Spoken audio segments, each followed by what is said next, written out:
Hello my friends and welcome back. Thank you very much for being with me again today.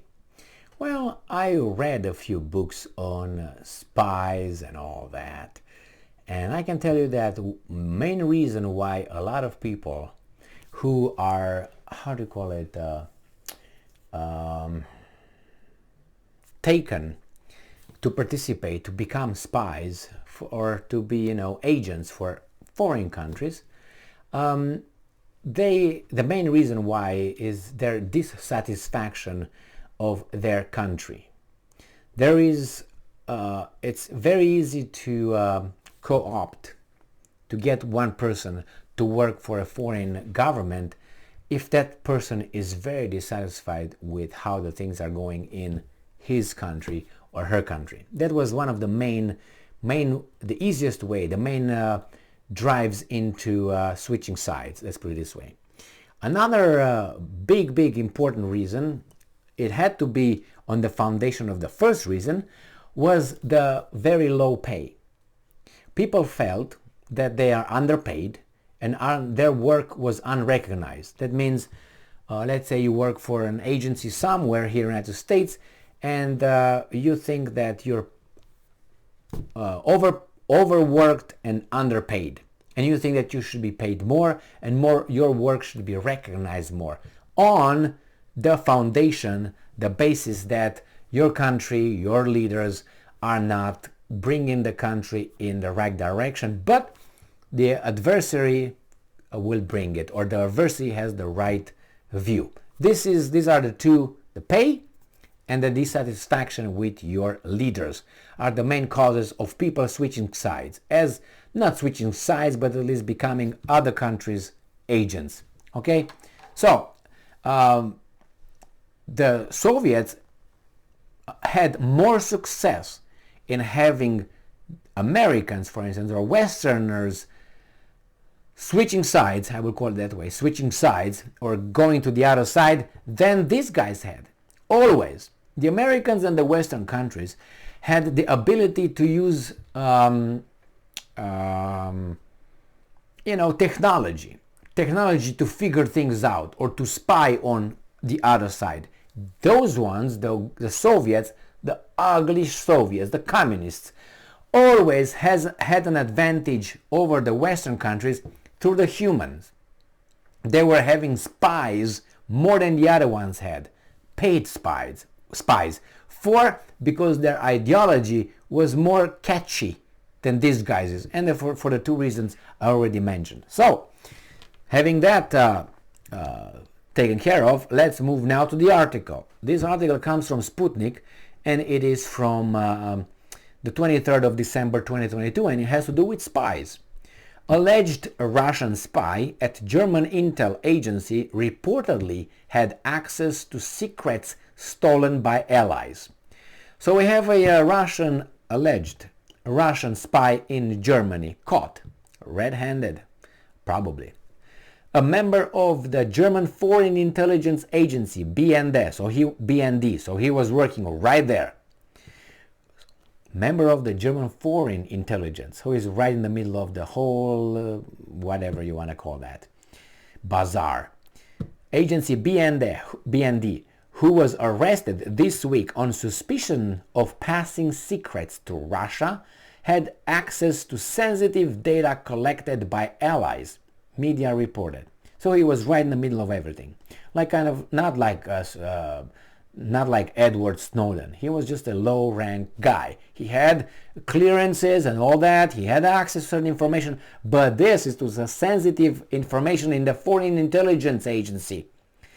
All right, so he was a member of the Foreign Intelligence Agency. Now, I don't know how deep he was in that, because you can say, well, Snowden was deep. Well, yes, and it depends. There are different levels. The Federal Prosecutor's Office identified the individual as Carsten L. and said he was arrested in Berlin on Wednesday for allegedly sharing classified information with a Russian intelligence agency in 2022. So he's hot right now.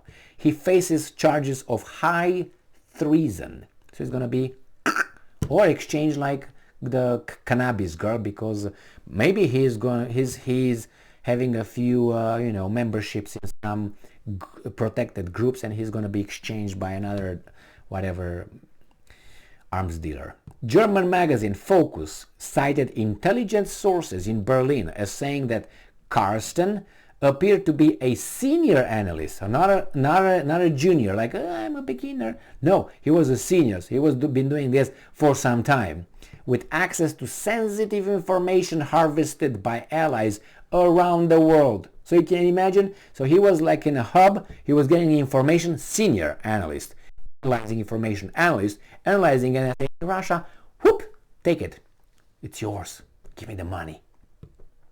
Secrets potentially leaked to Russia may have included data obtained by the US National Security Agency and the UK government communications headquarters during their extensive wiretap operations. The publication, wiretap is, right? We're going to listen to you without you knowing, without a warrant or anything like that. All right? You know that, right? So, a search has also reportedly been carried out on the suspect's home and workplace. You will find nothing if he's smart. If he's not smart, I mean, you will find something. I'm not nothing. But suspect's home, there should be nothing in a suspect's home. And a workplace, I don't know, maybe while he was in the process of doing what he was doing. You know what I mean? The latest comes after Norwegian authorities detailed a similar case in November that involved a man allegedly posing as a Brazilian academic. Oh, those academics can be spies. Of course they can. Of course they can. So, remember the Rosenbergs were the ones that were burned, were by, or it was by firing squad. No, it was by electric chair, I think. The ones that supposedly, allegedly, and they were Jews. It was a crime over there, man. I mean, there was was anti-Semitism.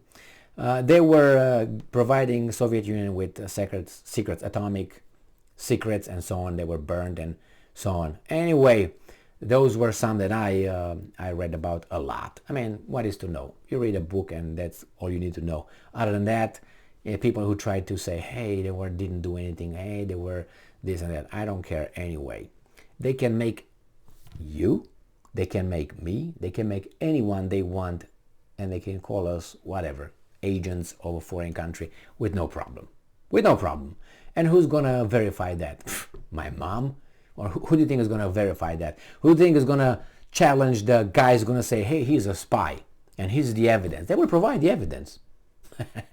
You know what I mean? They will provide how much evidence they want on all of us if they want. As Kaganovich, the boss of the NKDV, I think it was, the company I was about to say, before KGB, it was NKDV, I think.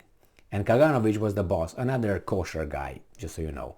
And he told Stalin, I think this was his main saying, show me the man and I'll find the crime. All right? That means any of us has a crime, or they're going to manufacture whatever crime. They will do whatever they want. Do you think that, and that always brings me back to a friend of mine who told me a few years ago when I said that, hey, the United States actually is led by not by the politicians, the guys with the guns that can, and he told me like I'm a retard.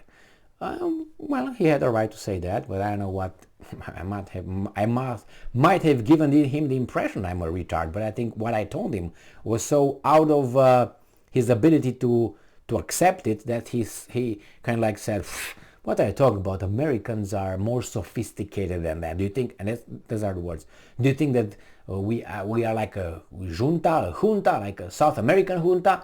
We are sophisticated. My answer was yes, we are. The Americans are so sophisticated that they voted for Obama twice. And we're like, Anyway, he told me, I met him, I can't remember when I met him, a few years ago.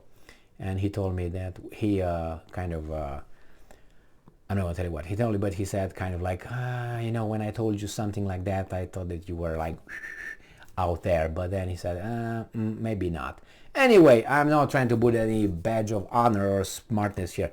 What I'm trying to say is that people here are the same. When you say FBI is not the same as KGB, pfft, really? They're in the same business, my friends, and they act the same way. Well, you think that they are, oh my God, they're KGB, they're hurting people. KGB are just, terrorizing and using these methods. And do you think that CIA doesn't? Okay, well, as I always say, give me $20,000 today, this evening, and I will give it to you tomorrow with a 3,000% interest. You're going to get rich. But tomorrow, guess what? Do you think you're going to meet me again? I guess not. I'm not guess. I'm certain that you're not going to meet me. So the same. Don't be so credulous, so naive. And you're not. You know why? Because you're watching me and we communicate. That's why you're not naive. And you're this far into my video, that tells me you're not naive. Otherwise, you would have clicked out a long time ago. Thank you very much for being with me again today. Stay strong, stay smart, look for the truth, and be just.